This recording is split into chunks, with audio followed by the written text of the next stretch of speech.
8th class students, this is your chapter number 7, Conservation of Plants and Animals.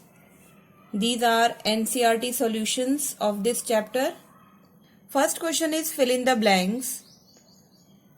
Part A, a place where animals are protected. यानी ऐसी जगह जहां जानवरों को protection मिलती है in their natural habitat. यानी कि फॉरेस्ट एरिया में ही वो रह रहे हैं, अपनी नेचुरल हैबिटेट में ही रह रहे हैं, लेकिन उनको प्रोटेक्शन मिल रही है उस प्लेस पे. तो that place is called what? Sanctuary. ये आप याद रखोगे, SANCTUARY. सैंक्चुरी बोलते हैं हम ऐसे प्लेस को. B part, species found only in a particular area is known as. एक पर्टिकुलर एरिया में जो स्पीशीज मिलती हैं हमें, हम उन्हें स्पीशीज को क्या कहते हैं? Endemic. Okay. C part is migratory birds fly to far away places. दूर दूर तक माइग्रेटिंग बर्ड्स जो हैं वो फ्लाई करते हैं just because of climatic changes. CLIMATIC. Climatic यानी जो मौसम में चेंजेस आते हैं उनकी वजह से माइग्रेटिंग बर्ड्स जो हैं वो, जैसे हमारी सुखना लेक चंडीगढ़ में आते हैं ना माइग्रेटरी बर्ड्स, साइबेरियन क्रेन्स आती हैं, है ना, विंटर्स के सीजन में. क्यों? क्योंकि जब मौसम सूटेबल हो जाता है, जहां की वो रहने वाली हैं, बेसिकली नेटिव प्लेस है जहां पे उनका, तो वापस चली जाती है. तो due to climatic changes they migrate to far away places. Okay. Next question is differentiate between the following. आपको दे रखा है यहाँ पे wild life sanctuary and biosphere reserve. बेटा मैं पहले भी आपको बहुत बार बता चुकी हूँ कि जो मैं ये वीडियोस बनाती हूँ यहाँ पे मेरे पास कलेक्शन होती है वेरियस पॉइंट्स की. आपकी एनसीईआरटी की बुक में 1 और 2 पॉइंट्स दिए होते हैं, तो मैं चाहती हूँ कि आप अगर लिखो तो बेस्ट आंसर लिखो. ठीक है, इसलिए मैं रिसर्च वर्क करने के बाद ही वीडियो को अपलोड करती हूँ. ठीक है, तो ये डिफरेंस रहता है आपका वीडियोस के क्वेश्चंस में और एनसीईआरटी की बुक के क्वेश्चंस में. That is why I am preparing all these videos for the sake of students. Wild life century में देखिए बेटा, अगर इसको हम आपको डिफाइन करना पड़े तो आप किस तरह से करोगे? देखो, अगर आपको डेफिनेशन आती है तब भी आप लिख सकते हो वाइल्ड लाइफ सेंचुरी किसको बोलते हैं. अगर आपको डिफरेंस करना आता है दोनों के बीच में, तो फर्स्ट डिफरेंस उनकी डेफिनेशन का होगा, नेक्स्ट डिफरेंस हम दूसरा लेंगे. ठीक है, जैसे यहां पर मैंने इनको एक 2 कैटेगरीज में एक लाइन के थ्रू, है ना, 2 पार्ट्स में इस आंसर को डिवाइड कर लिया ताकि डिफरेंस आपको क्लियर हो जाए. तो सबसे पहले देखेंगे वाइल्ड लाइफ सेंचुरी क्या होती है. It is an area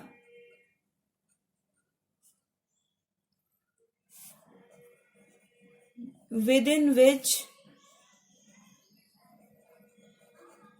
animals are protected from possible dangers. From possible dangers. अब ये possible dangers हैं क्या? जैसे पोचर्स, हंटर्स स्किन के लिए, for the sake of money, है ना, मारते हैं जानवरों को, तो उन डेंजर से बचाव हो जाता है. such as hunting. Their habitat is also conserved in this area. जो इनकी habitat है forest, their habitat, जो भी कोई उनकी habitat है natural, is also conserved in this area. This is known as wild life sanctuary. अब आपने बायोस्फीयर रिजर्व को यहाँ पे डिफाइन कर देना है. ये बहुत बड़ा एरिया है, बहुत सिंपल सी बात है, आप लिखोगे it is a large protected area constructed for the conservation of biodiversity. Next is it provides protection and suitable living conditions to wild animals. This is your first difference. Second one is it provides protection. सबसे बड़ी बात है protection मिल रही है animals को, और उसके साथ साथ क्योंकि वो नेचुरल हैबिटेट में रह रहे हैं तो सूटेबल लिविंग कंडीशंस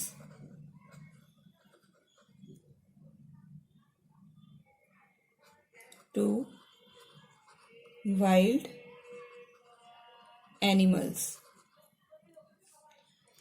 यहां आपका सेकेंड डिफरेंस आ जाएगा. It helps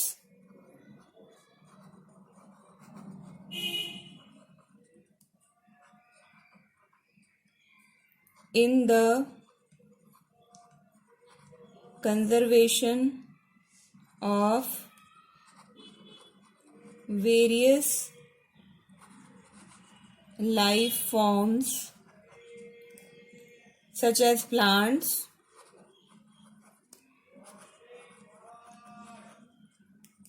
animals and microorganisms. Animals and micro organisms. क्या मतलब है इस चीज का? It helps in the conservation of various life forms such as plants की कंजर्वेशन हो रही है बायोस्फीयर रिजर्व में, एनिमल्स की हो रही है और माइक्रो ऑर्गेनिजम्स की हो रही है. ठीक है, यहां पर हम बायोडाइवर्सिटी की बात करेंगे जहां पर हम प्लांट्स और एनिमल्स दोनों का ख्याल रख रहे हैं, है ना. यहां हमने बात की वाइल्ड एनिमल्स की सिर्फ, कि वाइल्ड लाइफ को किस तरह से प्रोटेक्ट करना है. यहां पर बायोस्फीयर रिजर्व में हमने बात की पूरी बायोडाइवर्सिटी, चाहे वो फ्लोरा है चाहे वो फौना, यानी कि प्लांट्स हैं, एनिमल्स हैं या माइक्रो ऑर्गेनिजम्स हैं, सबकी प्रोटेक्शन हो रही है बायोस्फीयर रिजर्व में. Okay, it is a protective area और ये वाइल्ड लाइफ सेंचुरी के कंपैरिजन में लार्ज एरिया होता है. तो ये दो डिफरेंस बेटा आपको क्लियर हो गए यहां से. Now next is difference between zoo and wildlife sanctuary. फटाफट से लिखेंगे. आप बच्चे चिड़ियाघर में जाते भी हो तो ये आपके लिए बहुत सिंपल है समझना. Zoos are smaller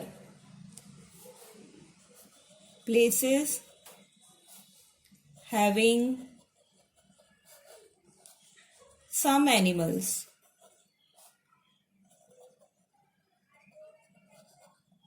है ना. Protected for the public view.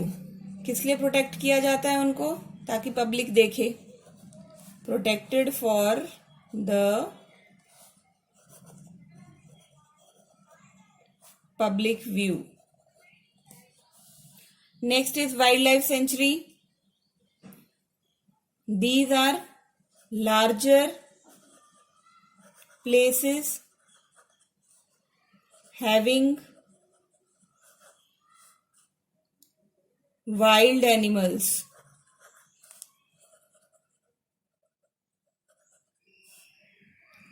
In their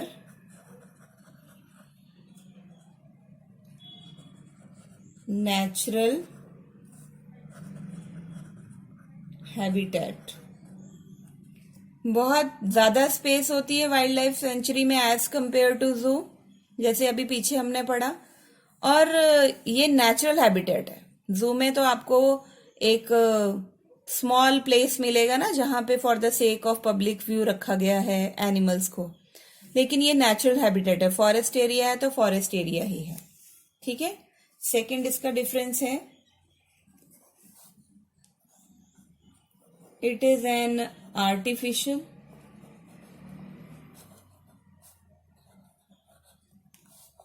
habitat. Man made है ये तो आर्टिफिशियल हैबिटेट आएगी. यहां पे आप डिफरेंस लिख सकते हो. It conserves the natural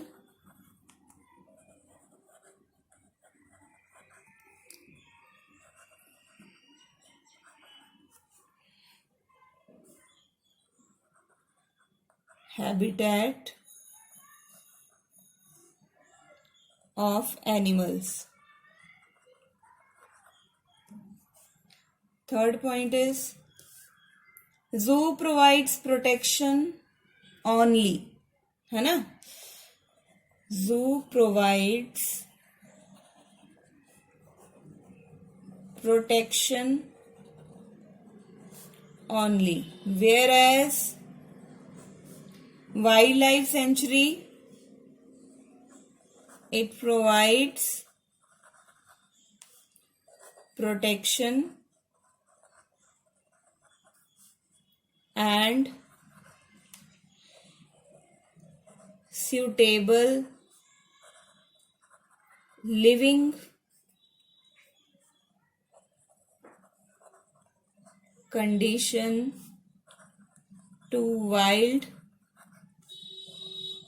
animals. Next is, what is the difference between endangered species and extinct species? जो endangered species हैं, it is a population of species that is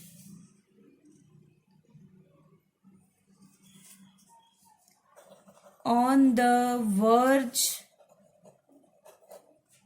of becoming extinct, यानी जो खत्म होने जा रही है ना स्पीशीज, उनकी पॉपुलेशन को हम इंडेंजर्ड स्पीशीज के अंडर लेकर आते हैं, जिन्हें खतरा है खत्म होने से, है ना? और एक्सटिंक्ट स्पीशीज क्या है? It is a population of species that no longer exists, hence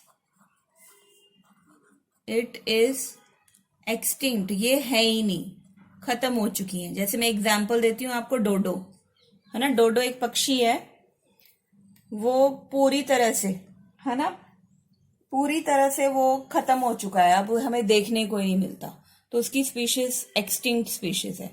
endangered species आपको देखने को मिलेंगी, लेकिन बहुत कम है ये, मतलब they are going to be extinct in future, भविष्य में खत्म हो सकती है. सेकेंड पॉइंट हम लिखेंगे, थोड़े से एग्जाम्पल दे देंगे इसमें. ब्लू व्हेल,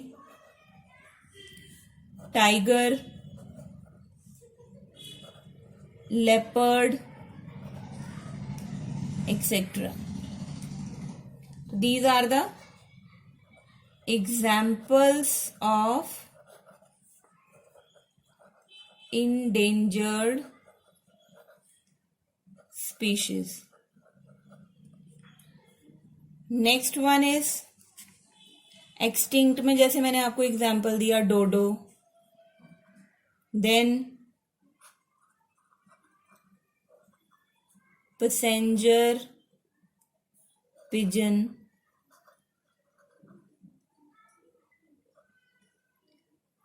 तो ये एग्जाम्पल्स हैं एक्सटिंक्ट स्पीशीज के. ठीक है. Now next is, what is the difference between flora and fauna? First, बेटा प्लांट्स को हम कहते हैं फ्लोरा, याद रखोगे. It refers to all living plants.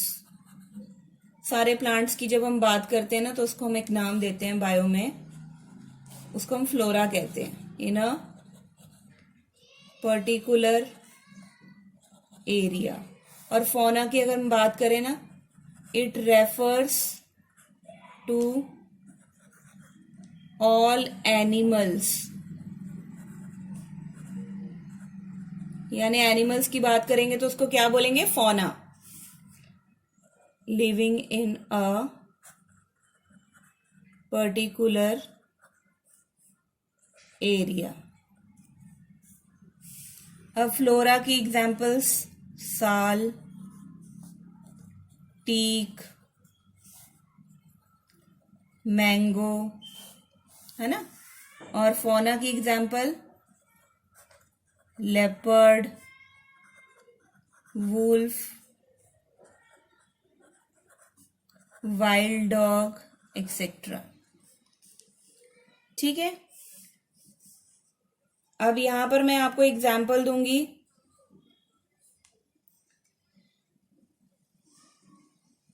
Pachmarhi biosphere reserve की, ये आपकी बुक में भी है ना। ये जो पचमढ़ी बायोस्फीयर रिजर्व है, इसमें आपको फ्लोरा भी देखने को मिलेगी डिफरेंट टाइप्स के, और फौना भी देखने को मिलेंगे, है ना। तो सेम ही है यहां पर भी। तो जब हम प्लांट्स की बात करेंगे, ऑल लिविंग प्लांट्स की, तो उसे हम फ्लोरा कहते हैं। और जो हम एनिमल्स की बात कर रहे हैं, सिर्फ ऑल लिविंग एनिमल्स की, तो उसे हम फौना कहते हैं। ये मेन डिफरेंस है। Next question is discuss the effects of deforestation on the following. Wild animals पे डिफॉरेस्टेशन का क्या इफेक्ट पड़ेगा? पहली, नेचुरल हैबिटेट डिस्ट्रॉय हो जाएगी। Natural habitat is destroyed.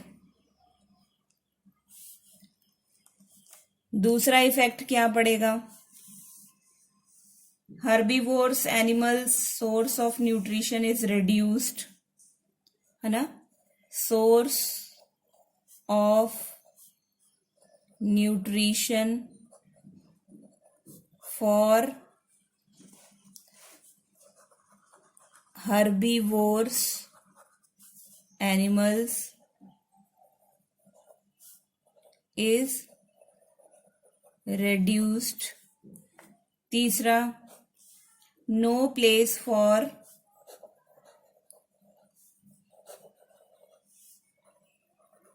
wild animals to live, to breed.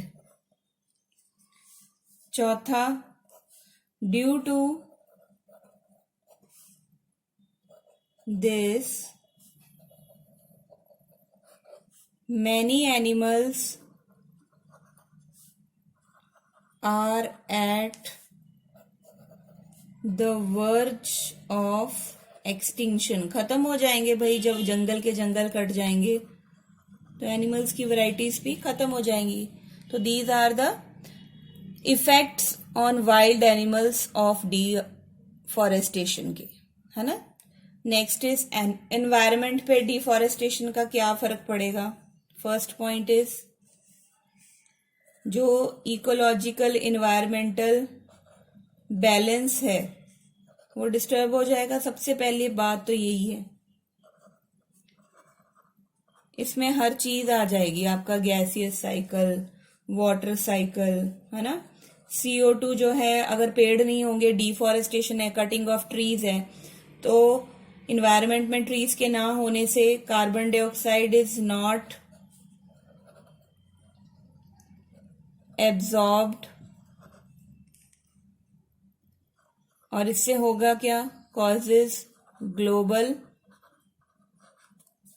Warming. तीसरा effect,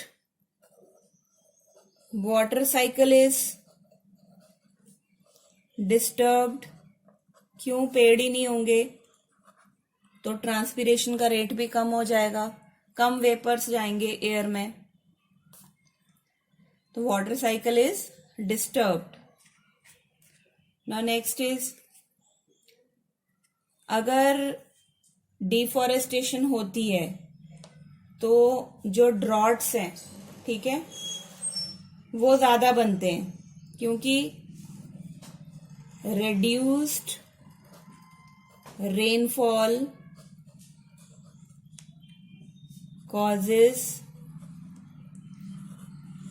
desertification. desertification क्या होता है? बहुत सारे डेजर्ट्स भी बनेंगे। वाटर साइकिल डिस्टर्ब होगा तो रेनफॉल कम होगी, रेनफॉल कम होगी तो डेजर्ट्स बनने के चांसेस ज्यादा होंगे। ठीक है,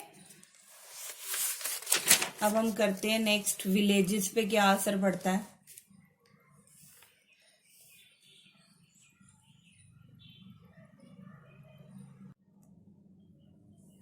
विलेजेस पर डिफॉरेस्टेशन का क्या असर पड़ता है। फर्स्ट पॉइंट जो है हमारा, अगर पेड़ नहीं होंगे तो जैसे मैंने पीछे बताया रिड्यूस्ड रेनफॉल होगी, जिसकी वजह से होगी डेजर्टिफिकेशन। तो ये हमें विलेजेस में भी देखने को मिल सकती है। नंबर 2, सॉइल इरोजन होगा, मिट्टी का कटाव, है ना। तो इससे क्या होने वाला है, high risk of flash floods. क्यों? क्योंकि सॉइल इरोजन है, हो गया, मिट्टी का कटाव हो गया, पेड़ है नहीं, रूट्स जो है वो सॉइल को होल्ड करके रखेंगे नहीं, तो high risk of flash floods. Third point के बाद हम लिखेंगे it disturbs the cottage industries. जो लोग जंगलों में काम करते हैं गांव के, है ना, जैसे बीड़ी बनाना, टोकरियां बनाना, मैट्स बनाना, रोप्स बनाना, बास्केट्स बनाना, तो ये सारे जो हैं लघु उद्योग, है ना, इट डिस्टर्ब द कॉटेज, और मैं यहां लिख रही हूं स्मॉल स्केल इंडस्ट्रीज। लोग जो है ना वो सफर करेंगे, अनएम्प्लॉयड हो जाएंगे। फिफ्थ पॉइंट में लिख रही हूं, जो विलेजर्स को फॉरेस्ट प्रोडक्ट्स मिलते हैं ना, और जो उनका क्लाइमेट है विलेजर्स का, वो भी इफेक्ट होगा। ठीक है, इफेक्टेड। नेक्स्ट इज सिटीज की अगर हम बात करते हैं तो नेचुरल कैलेमिटीज जो हैं, अब ये नेचुरल डिजास्टर्स की मैं बात करूंगी, तो जैसे कि पेड़ों के ना होने से सूखा पड़ना, ड्रॉट्स, फिर ग्लोबल वार्मिंग। दिल्ली में चले जाओ आप, गर्मियों में रह नहीं सकते आप, इतना बुरा हाल है। तो सिटीज में ड्रॉट्स, ग्लोबल वार्मिंग और फ्लड्स, जैसे आप मुंबई में देखते हो हर साल, ये रिजल्ट्स हैं डिफॉरेस्टेशन के। Next is earth. अर्थ की बात करें तो surface of the earth become hotter, that is, जिसको हम नाम दे रहे हैं, बार बार बोल रही हूं मैं, global warming occurs due to deforestation। सबसे बड़ी बात, और जो हमारा बैलेंस है, ये फर्स्ट पॉइंट कर लो आप, जो हमारा बैलेंस है ना अर्थ पे, बैलेंस ऑफ बायोस्फीयर, जहां हम रहते हैं। बायोस्फीयर क्या होता है, जहां पे लैंड एरिया, वाटर एरिया और एटमॉस्फेयर एक दूसरे के कांटेक्ट में रहते हैं, जहां पे लिविंग थिंग्स हैं।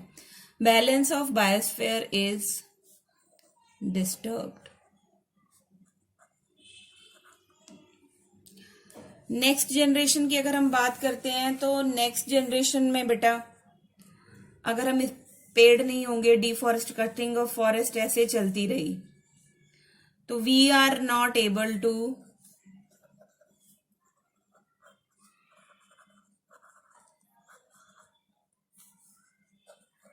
सी, वी नहीं लिखती मैं यहां पे, नेक्स्ट जनरेशन के लिए ना, दे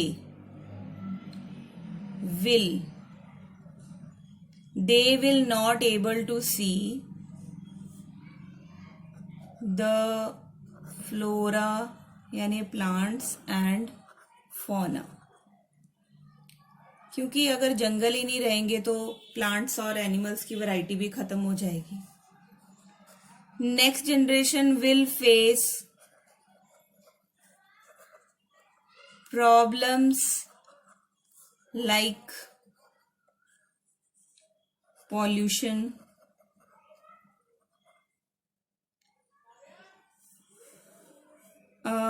there is no air, fresh air to breathe, है ना.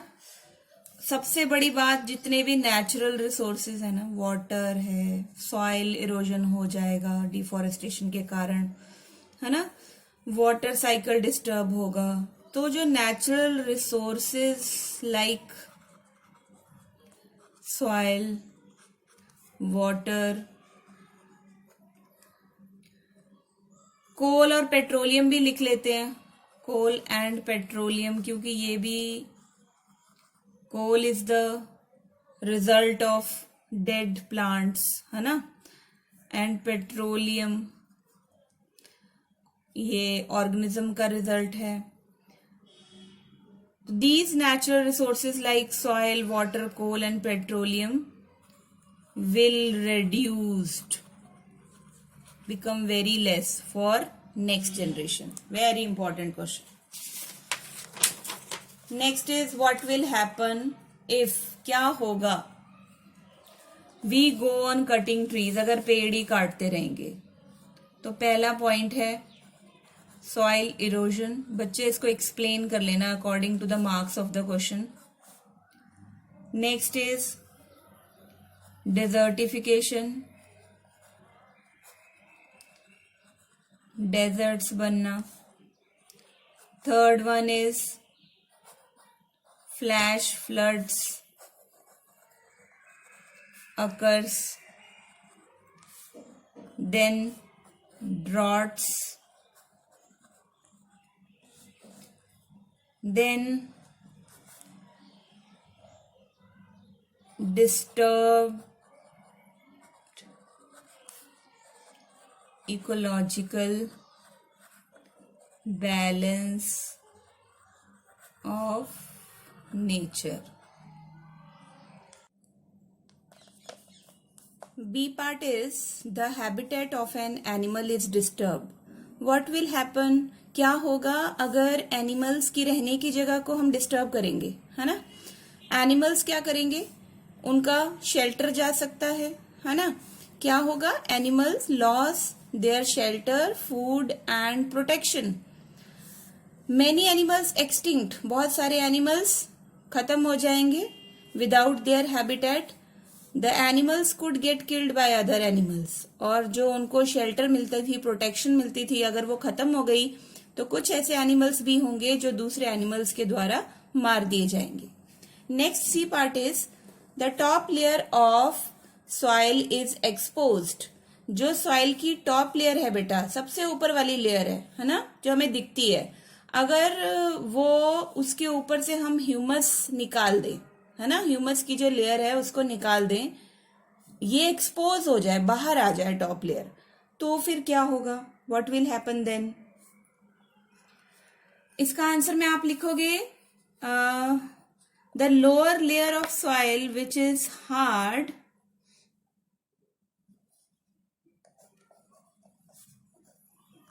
the lower layer of soil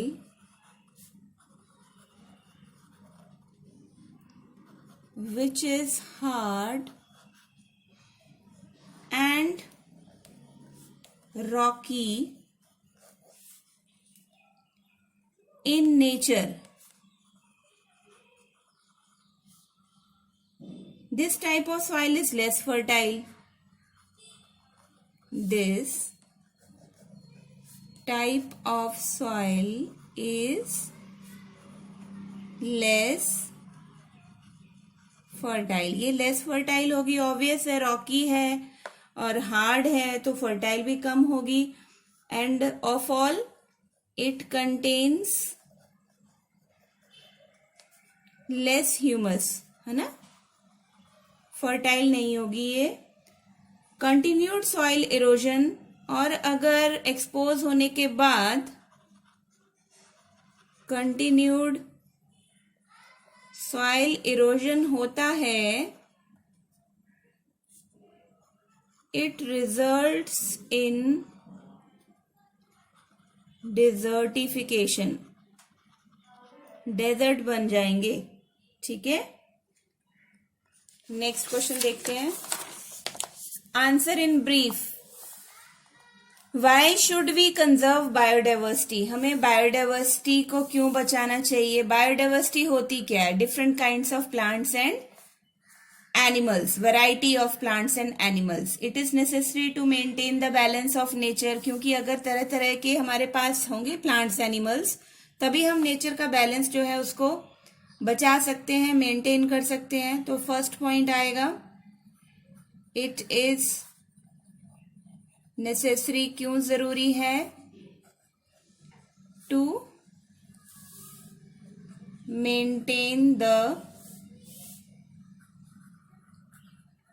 balance of nature. Food chain के थ्रू सब जुड़े हुए हैं आपस में। अगर बायोडाइवर्सिटी को हम डिस्टर्ब करते हैं, छेड़ते हैं, तो हम अपने जो ट्रॉफिक लेवल्स हैं, who Yeats home, food chain है जो हमारी, है ना, और ऑफ ऑल जो हमारी क्लाइमेटिक कंडीशंस हैं,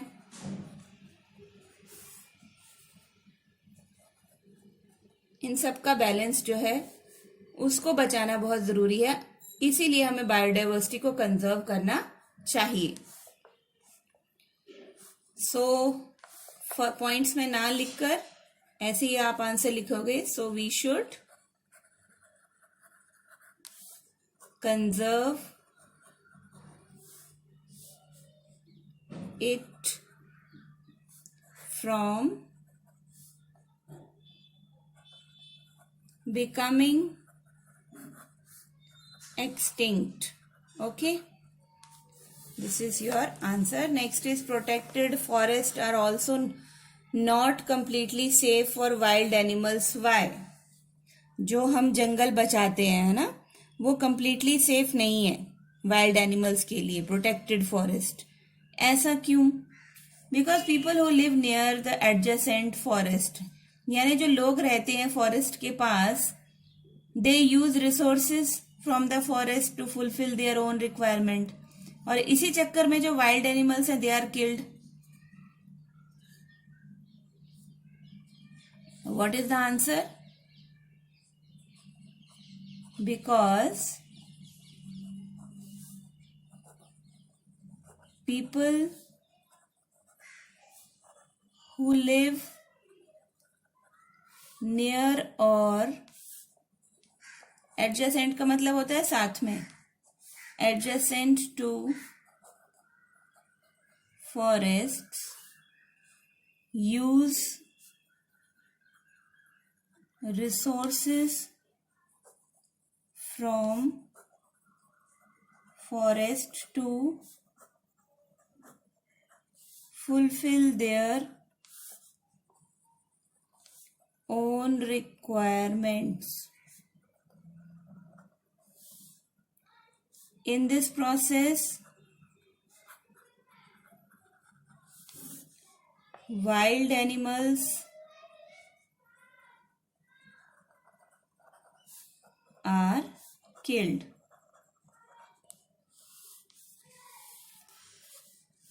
Next is disturbance is there.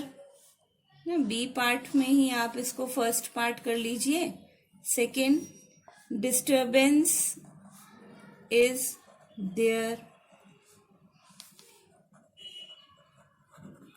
which results in not safe atmosphere for wild animals. Some tribal depend on jungle. How? कुछ ट्राइबल्स हैं, लोग हैं जातियों के जो जंगल पे डिपेंड रहते हैं। हाउ? कैसे, किस तरह से? इसका इसका आंसर आप लिखोगे। ट्राइबल्स क्या करते हैं बेटा? They gather food, fodder and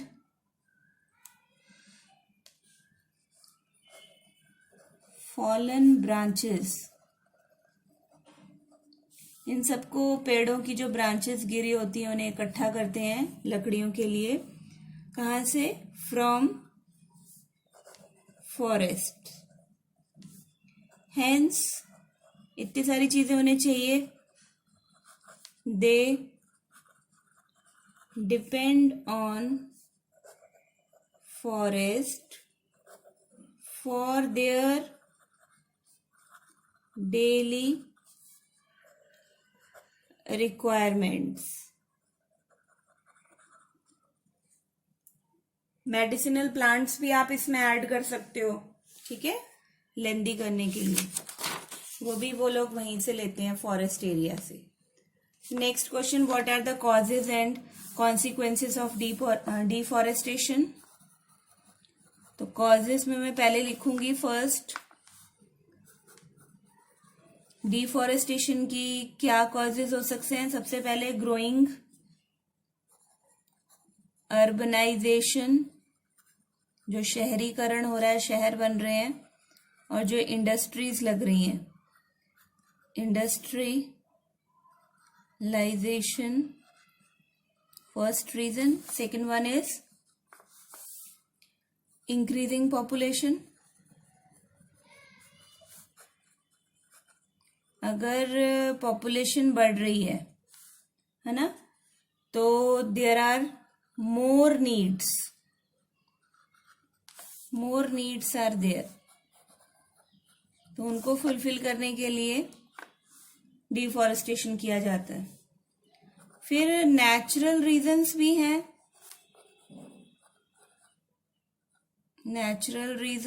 हैं, कॉजेज हैं डिफॉरेस्टेशन के, जैसे फॉरेस्ट फायर। अभी आपने 6 months ago you have listened the news of Amazon forest fire। बहुत लंबे टाइम तक चली थी, काफी महीनों तक। अब इसके कॉन्सिक्वेंसेस क्या हैं, results.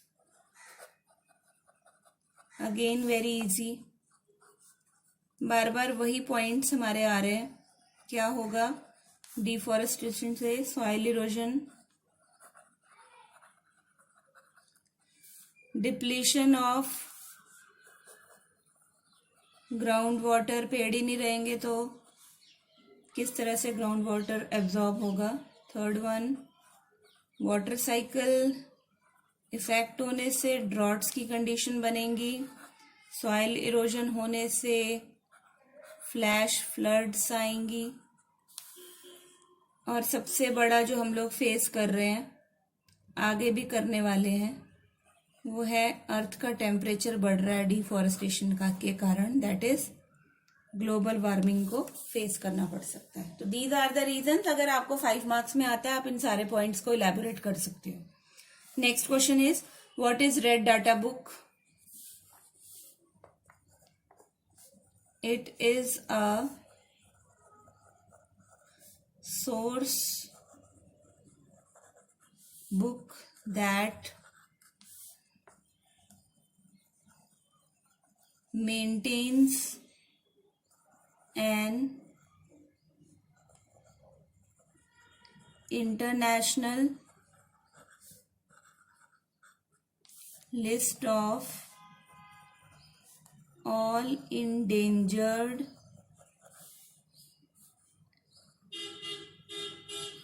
Animal and plant species. ठीक है, ये ऐसी सोर्स बुक है बेटा जिसके अंदर आपको इंटरनेशनल लिस्ट भी मिल जाएगी, ऑल इंडेंजर्ड एनिमल्स यानी जो खतरे में है जिन एनिमल्स की जान, एंड प्लांट स्पीशीज जो बहुत थोड़ी सी प्लांट स्पीशीज रह गई हैं जो आने वाले टाइम में खत्म हो सकते हैं, प्लांट्स और एनिमल्स। ऐसो की आपको इंटरनेशनल लिस्ट मिल जाती है उस बुक में। उस बुक को हम बोलते हैं red data book. Next question is what do you understand by the term migration? Migration क्या होता है? It is the movement of an organism or a group of organisms from its natural habitat to another place at a particular time or season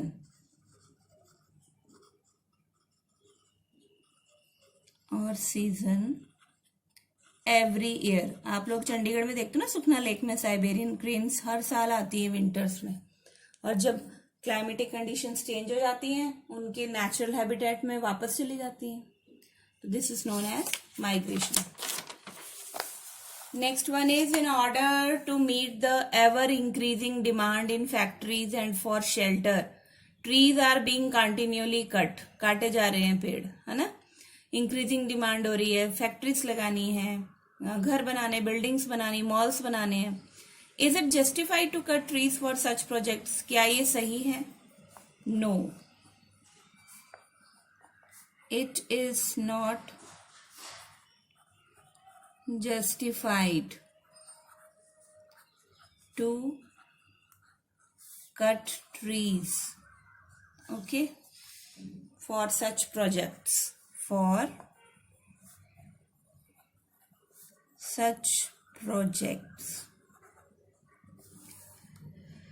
Now discuss and prepare a brief report. They provide us with good quality air. अब हम trees की importance लिखते हैं.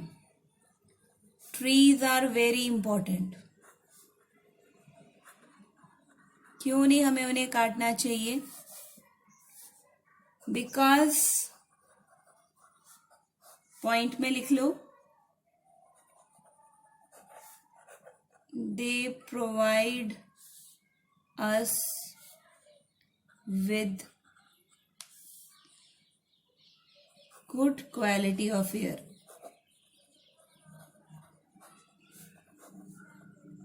That is oxygen.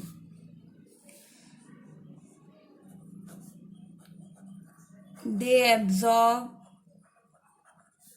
carbon dioxide. They prevent us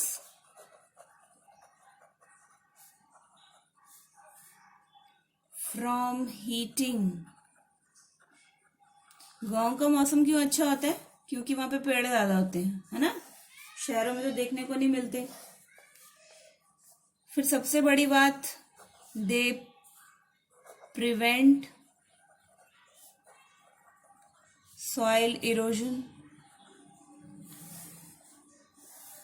अब soil erosion prevent करेंगे तो इसके साथ फ्लड्स भी प्रिवेंट होंगी, ड्रॉट्स भी प्रिवेंट होंगे.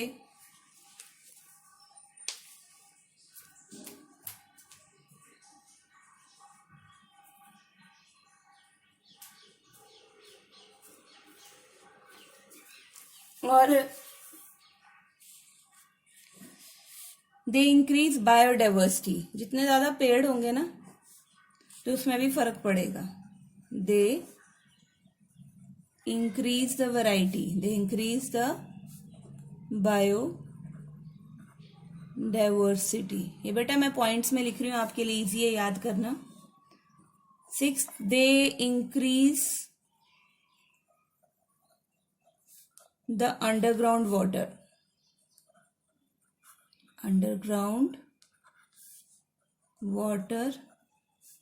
table, जो आपने 7th में भी पढ़ा है ना. Deforestation leads to global warming. अब मैं ये भी आपको बता दूं, ये तो फायदे हैं, लेकिन अगर हम पेड़ काटेंगे तो क्या होगा? डिफॉरेस्टेशन का मतलब होता है कटिंग ऑफ ट्रीज, है ना। इट लीड्स टू, अगर हम नहीं माने तो क्या क्या फेस करना पड़ सकता है? Global warming, soil erosion, flash floods, droughts, greenhouse effect, carbon dioxide बढ़ गया तो,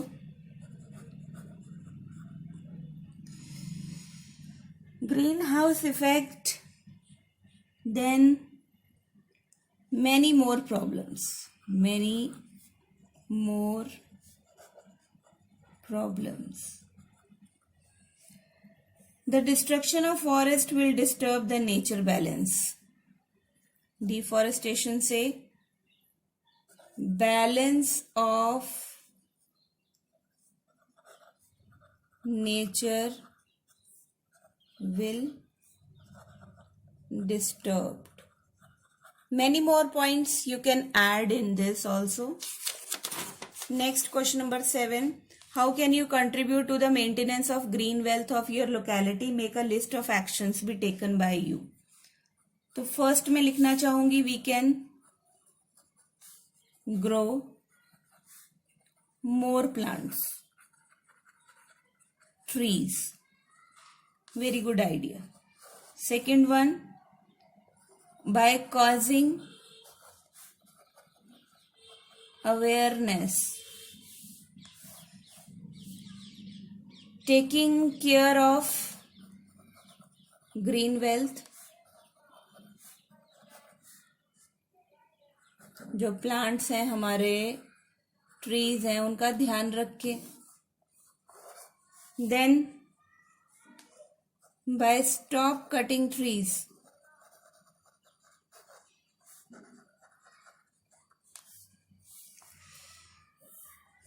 and last one, using plant products wisely. जैसे पेपर भी है ना, जो आपको मालूम है 1 टन पेपर के लिए 17 ट्रीज लगते हैं। तो जैसे पेपर है, वुड है, गम है, फर्नीचर है, हम उसको वाइजली यूज करेंगे तो ultimately we are saving the green wealth. Okay, तो 5 points are there. You can elaborate these in your exams. Explain how deforestation leads to reduce rainfall. तो फर्स्ट पॉइंट क्या आएगा? डिफॉरेस्टेशन से क्या होगा? लेस ट्रीज बचेंगे हमारे पास, और इससे क्या होगा?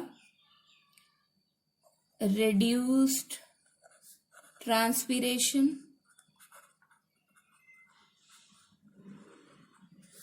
अब इससे क्या होने वाला है? reduces the water cycle, less cloud formation. Less cloud formation का मतलब है रेड्यूस्ड रेनफॉल।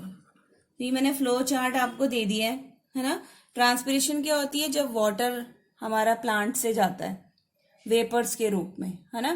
तो डिफॉरेस्टेशन के कारण लेस प्लांट्स हैं तो कम जाएगा पानी, वाटर साइकिल जो है हमारा वो भी रिड्यूस होगा, और क्लाउड फॉर्मेशन भी कम होगी, और रेनफॉल भी रिड्यूस हो जाएगा, and it results in droughts, and ultimately कम बारिश होगी तो टेम्परेचर भी बढ़ेगा अर्थ का, और ग्लोबल वार्मिंग भी फेस कर सकते हैं हम। Next 9th question is find out about national parks in your state, identify and show their location. तो चंडीगढ़ का तो मैं आपको बताती हूँ, संजय गांधी नेशनल पार्क। बाकी आप जहां जहां रहते हो उस डिस्ट्रिक्ट का आप नेशनल पार्क गूगल से भी सर्च कर सकते हो। ये कहाँ है? नियर सुखना लेक। तो इसकी डिस्क्रिप्शन आप लिख सकते हो। Why should paper be saved? Prepare a list of ways by which you can save paper. तो बहुत सारे रीजंस हैं। पहला रीजन हम लिखेंगे, पेपर बनाने के लिए it takes around 17 full grown trees to make 1 ton of paper। तो ये रीजन बहुत है, सफिशिएंट है आप बच्चों के लिए कि हमें पेपर नहीं फाड़ना चाहिए। Trees are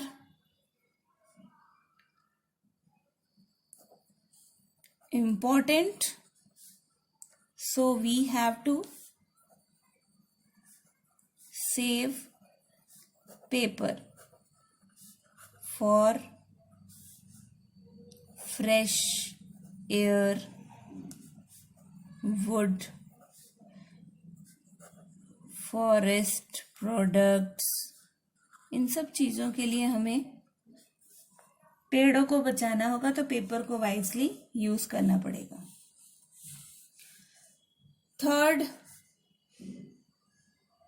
if we save paper, we are saving trees और forests.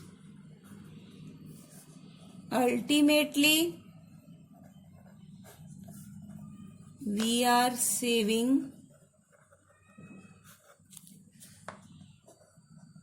biodiversity, plants and animals। क्योंकि अगर फॉरेस्ट हैं तो ये दोनों चीजें भी सेफ हैं। इसलिए कौन से तरीके हैं जिनसे हमें पेपर बचा सकते हैं हम, वो वेज कौन से हैं? वेज टू सेव पेपर, ये तो आप बच्चे बहुत अच्छे से लिख सकते हो। Collect and recycle the used paper, है ना। फिर इसके अलावा कॉजिंग अवेयरनेस, जिनको नहीं पता बताइए उन्हें।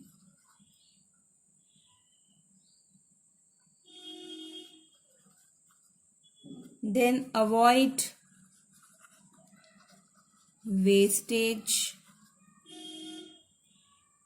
and tearing of paper। Paper भी नहीं फाड़ना है आपने, ये तो आप अपने लेवल पे कर सकते हो छोटे बच्चे। Next, complete the word puzzle. Down में species on the verge of extinction, उनको क्या बोलेंगे हम? इंडेंजर्ड। अपनी बुक में फिल करना है आपने। A book carrying information about endangered species, उसको क्या कहते हैं? Red data book. Consequences of deforestation, तो आपके इसमें आएगा डेजर्ट्स। अक्रॉस में देखोगे आप, species which have vanished, extinct. Species found only in a particular habitat, endemic बोलते हैं उन्हें। Variety of plants, animals and microorganisms found in an area, that is known as biodiversity। biodiversity। These are your NCERT solutions. Thank you. Have a nice day.